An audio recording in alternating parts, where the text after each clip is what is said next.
আসসালামু আলাইকুম ও রহমতুল্লাহ।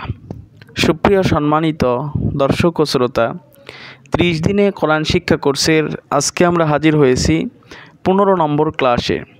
তো আজকের ক্লাসে আমরা জানব মদ্দে লিন।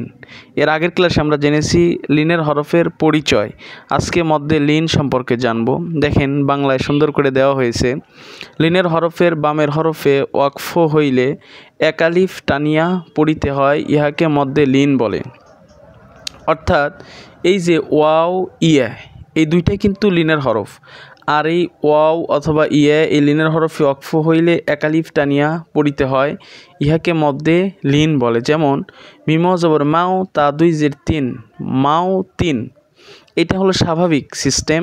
আর যদি আপনি অক্ফ করতে চান, অক্ফ করতে গেলে এই যে মাউত, এই যে মাও তিনকে আমরা মাউথ এটা বললাম, এটাই হলো ওয়াকফ। আর এই ওয়াকফের সময় এক আলিফ টানতে হয়। নুন ওয়া জবর নাও, মিম দুই জের মিন, নাও মিন। অক্ফ করিলে নাওম। খাওয়া জবর খাও, ফা দুই জের ফিন, খাও ফিন। অক্ফ করিলে খৌফ। কফ জবর কাও, মিম দুই জের মিন, কাও মিন।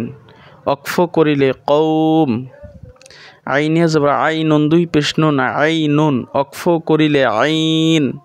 লামিয়া জবর লাই, লাম দুই পেশ লুন, লাই লুন। অক্ফ করিলে লাইল। সথিয়া জবর সাই, ফা দুই পেশ ফোন, সাইফুন। অক্ফ করিলে সাইফ। বাইয়া জবর বাই, তা দুই পেশ তুন, বাইতুন। অক্ফ করিলে বাইত।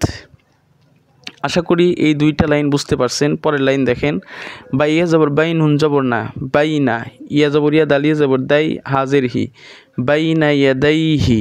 এটা হচ্ছে স্বাভাবিক নিয়ম। আর অক্ফ করলে হবে বাই না ইয়া দাই, মিম জের মিন, উনলাম জবর নাল, মিনাল। কফ জবর কাউ, মিম জের মি, মিনাল কাউমি। অক্ফ করিলে মিনাল কাউম। হামজা সাজের ইস, নুনিয়া জবর নাই, নুন জের নি, ইস নাইনি। অক্ফ করিলে ইস নাইন। তো সুপ্রিয় দর্শক, আজকের ভিডিওটি ছিল এ পর্যন্তই। ভিডিওটি যদি ভালো লাগে অবশ্যই লাইক কমেন্ট শেয়ার করবেন। আর পরবর্তী ভিডিও দেখার জন্য আমন্ত্রণ রইল। তো পরবর্তী ভিডিও পাওয়ার আগ পর্যন্ত সবাই ভালো থাকবেন, সুস্থ থাকবেন। ধন্যবাদ। আল্লাহ হাফেজ।